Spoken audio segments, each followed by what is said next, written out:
कृष्णाय वासुदेवाय हरये परमात्मने प्रणत क्लेशनाशाय गोविंदाय नमो नमः। शीतनाथ समारंभा रामानंदाचार्य मध्यमा अस्मदाचार्य पर्यंतम वंदे गुरु परंपरा। भक्ति भक्त भगवंत गुरु चतुर नाम बपुएक इनके पदवंदन किए नासत विघ्न अनेक नासत विघ्न अनेक। दर्शक बंधु आज गोटे गुरुत्वपूर्ण विषय कौची आपण मानक शेष पर्यंत निश्चित भाव में शुणु। प्रत्येक लोकंक जीवन में यार निश्चित भाव में आवश्यकता रही एक गुरुत्वपूर्ण कथा तेणु शेष पर्यंत जदि आपण मैंने श्रवण करेंगे निश्चित भाव में यार गुरुत्वपूर्णता को आपण मैंने उपलब्धि करेंगे। दिनकर कथा गोटे ग्राम को जड़े साधु जाई पहुँचले सत्संग करने प्रवचन करने। लोक मैंने देखिले जड़े साधु आसी प्रवचन देवे तेणु कहले ठीक अच्छे महाराज आज आप ग्राम में रुहतु संध्या समय कौन करवा एक सत्संगर व्यवस्था करवा। संत गोस्वामी श्री रामचरित मानस रे कलम करे बिनु सत्संग विवेक न होई राम कृपा बिनु सोल वन सोई। भागवतकार कहले जार पूर्व भाग्य दिसे ता पुत्र साधु संगे बसे। तेणु ग्रामर लोक मैंने कहले साधु को ठीक अच्छी आज आपण आम ग्राम में रुहतु संध्या समय एक सत्संगर व्यवस्था करवा। समस्त प्रकार व्यवस्था हो गला किंतु कालर अभियान निर्माण न जानी पारे मूर्ख जन। आज कौन होईची ईश्वर जहा पांचंती ताहा सत्य हुए मनीष चिंतन परा क्षणिक पराए। मनीष जहा चिंता करे ता होई न थाए भगवान जहा चिंता करंती ईश्वर जहा चिंता करंती ता घटी थाए। हेले लोक माने व्यवस्था करचंती किंतु एते जोर रे वर्षा पवन हला 2 घंटा धरी जोर से वर्षा हला एति मध्य रे 8टा 9टा समय हो जायछि रात्र। जेते बेले वर्षा छाड़िला लोक माने जाई साधु को कहले हे साधु महात्मा साधु जे मलय पवन करंती काष्ट को चंदन ए जीव साधु संग बिनु लभिन पाले तोर तनु। जेहेतु आमे साधु को पाइचु साधु को मुखरु किछि निहाती भाव में शुणिबु तेणु वर्तमान तो वर्षा छाड़ी गला आपण टिके प्रवचन दियंतु।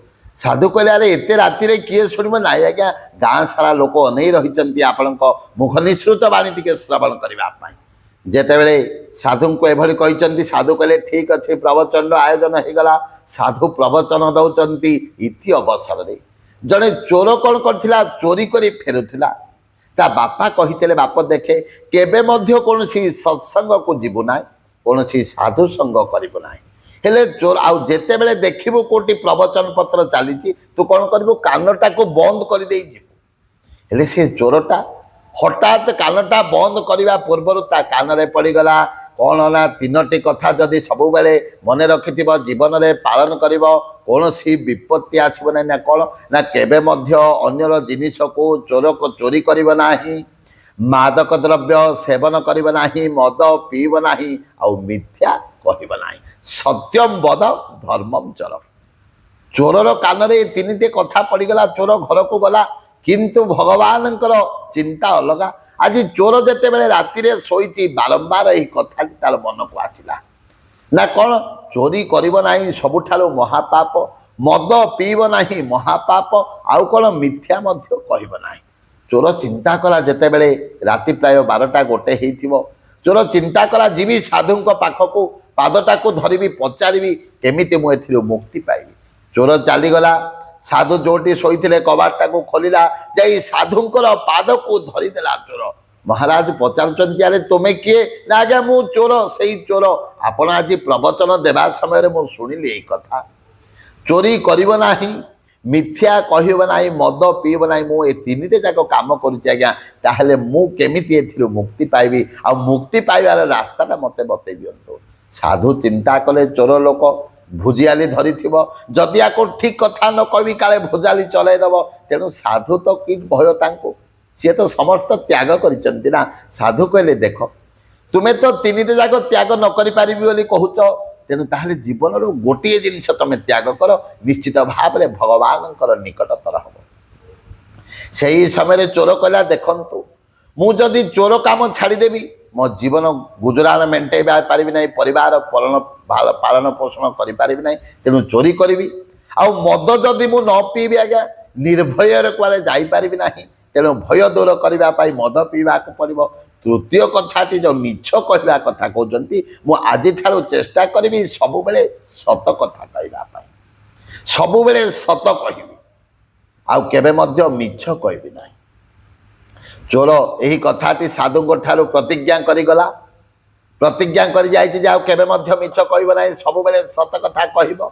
इति अवसर में ता परदिन राति चोर कौन कर चोरैवा जाऊँगी किंतु चिंता करी चोरी करी किंतु सत कथा कही चोरी करी राजा से ही राज्यर राजा छद्मवेश बुलुंट प्रजा मान स्थिति जानापी हेले हठात चोरों सहित देखा हुई छद्मवेशी राजा तो निज बेश परिवर्तन करिसंती। अरे पचारे तू किए चोर कहूँ आज्ञा मु चोर कुआड़े जाऊँ ना चोरी करने राजा ये जो बेश बदल थे कहले ठीक अच्छी आज चलुन राजउआस पशिवा चोरी करवा जाहु मिल अधा अधा करदे। चोर जिते बड़े शुणिला छद्मवेशी राजा कहला ठीक अच्छे चलतु दुहे जा मिसिकी चोरी करवा जहाँ मिल अधा अधा करदे। हेले राजा तो से राज्यर राजा सी तो जानते कौटी गंता घर चोर को बाट बतई बतई नहीं गले गंता घर को एवं जहाँ जहाँ अलंकार पत्र थिला कानफुल हार मोती माणिक जहाँ थिला समस्त जिनिस नहीं आसिले देखिले तीनटा सुनार मोहर अच्छी। चोर कहला आगे देखते आमे तो एते अलंकार पाइले ए जो मोहर तीनटा अच्छी ए दीटा नवा गोटे राजा रखीदे आपणकर गोटे मोर गोटे दीटा सुना मोहर नहीं गले हेले जाई राति भाग बंटा कर चोर तांको जिनिस नहीं जाइए राजा कौन कर आनी रखी ता परदिने सकाले मंत्री को पठेले देखिल केमिति अच्छी आम गंता घर सब। चोर कहला ए जो मंत्री कहले आज्ञा चोर पछी सब नहीं जाइए अलंकार आउ मंत्री जिते बड़े जाइए देखी सब जिन चोर नहीं जाइए गोटे जो मोहर थिला से कौन कर निज पकेट रे पकई हेले राजा कौन कले धेनुरा देले ग्राम रे जे राजा दरबार रू काली कौन होइछि समस्त अलंकार चोरी जाइछि जी प्रकृत सत्य कथा कहब जी आसी सत कथा कहब आ जी चोर को धरब ताको कौन करा जिवो राज्यर अध्यक्ष प्रदान करा जिवो पुणी मंत्री भाव में घोषणा करा जिवो। चोर कान रे कथाटा पड़िला चोर चिंता कला जीवन सारा चोर चोरी करुथली सबु बेले मिछ कहूली किंतु आज सत कथा कहली बोली राजा दरबार में चोरी कली एते जिनिस मिलला पुणी जा राजा को कहीदेवी प्रकृत में आज्ञा मु चोरई किंतु मो सहित आउ जड़े चोरई अधेक मो पाखे अच्छी। चोर गला राज दरबार में राज सिंहासन चली जा प्रणाम कला बेला महाराज आपण को प्रणाम आज्ञा प्रकृत में काली राति मु आपणक दरबार में पशिली मो सहित गोटे पेटा मोटा लोक जड़े पहुँची सी आज्ञा चोरी कर चिन्हनी किंतु सी जापार प्रकृत में राजा निजर बेश बदल से समय चोर जिते बड़े एति कथा कही तालिकाटी बढ़े दि जाए से समय चोर कहला देखंतु महाराज आमे दीटा ही मोहर नहीं आउ गोटे मोहर रखी प्रकृत में आम सत कथा कहूँ जेते बड़े से समय कथा शुणी मंत्री सर्वांग थरिला काले धरा पड़ जाए जेते बड़े मंत्री को चेकिंग करागला पकेट रू कौन है गोटे सुनार मोहर बाहर राजा से समय कहले प्रकृत में निज घर अंटी छुरी तंटी काटिला भली मंत्री मो पाखे अच्छा किंतु सुविधा सुजोग धरी किसी चोरे नहीं जाऊ थे तेणु से मंत्री पदर से मंत्री को बाहर करागला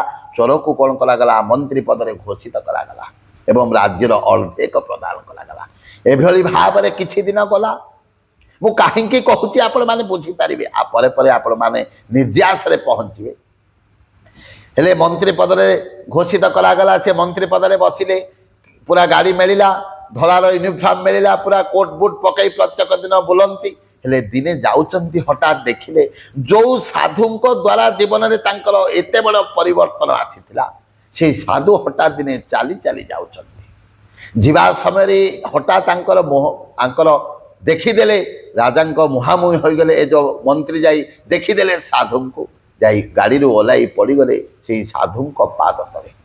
କହିଲେ, ହେ ସାଧୁ ମହାତ୍ମା, ଆପଣ ମୋତେ ଚିହ୍ନି ପାରୁଛନ୍ତି? ସାଧୁ କହିଲେ, ନା ନା, ମୁଁ ଜାଣିପାରୁନି। ନା ପ୍ରକୃତରେ ତୁମେ କିଏ? ନା ଆଜ୍ଞା, ସେହିଦିନ ଆପଣ ଆସିଥିଲେ ଆମ ଗ୍ରାମକୁ ପ୍ରବଚନ ଦେବା ପାଇଁ, ଯେଉଁ ରାତିରେ ମୁଁ ଯାଇ ଆପଣଙ୍କୁ ଦେଖା କରିଥିଲି ସେଇ ଚୋର। ନା ଏଭଳି ପରିବର୍ତ୍ତନ କେମିତି? ନା ଆପଣ କହିଥିଲେ ସେଇଦିନ ଜୀବନରେ ଗୋଟିଏ ଜିନିଷ ଛାଡ଼। ମୁଁ ଆଜ୍ଞା ସେଇଦିନ ଠାରୁ ମିଛ କହିବା ଛାଡ଼ି ଦେଇଥିଲି। ତେଣୁ ଆଜି ଏ ଜାଗାରେ ମୁଁ ଆସି ପହଞ୍ଚିଛି। କହିବାର ଅର୍ଥ, କହିଲେ ଏକ ଘଡ଼ି ଅରୁ ଆଧି ଘଡ଼ି आधि में पुनियाद तुलसी साधु संगते हरे कोटि अपराध। निमिषक हो, क्षणिक हो, सेकेंड पाई हो, जदि साधु संग करिबा पाप तो कटिଯିବ जीवनर गतिपथटा संपूर्ण भावे परिवर्तन हो जीव। तेणु बिनु सत संग विवेक न होई राम कृपा बिनु सुलभ न सोई। भगवानंकर आशीर्वाद न होगा पर्यंत सत्संग आमको मिलिब ना। आउ सत्संग न करिबा पर्यंत आम विवेक ठीक कोटा भूल कोटा जानिबारे केबे मध्य समर्थ होई पारिबा ना। तेणु जीवन को ठीक भावे परिचालित करिबा पाई, उपयुक्त रास्ता रे निजको चलई नेबा पाई आमको प्रत्येक दिन साधु संग करने को हेब, सत्संग करने को हेब। जय जय जगन्नाथ, जय जय।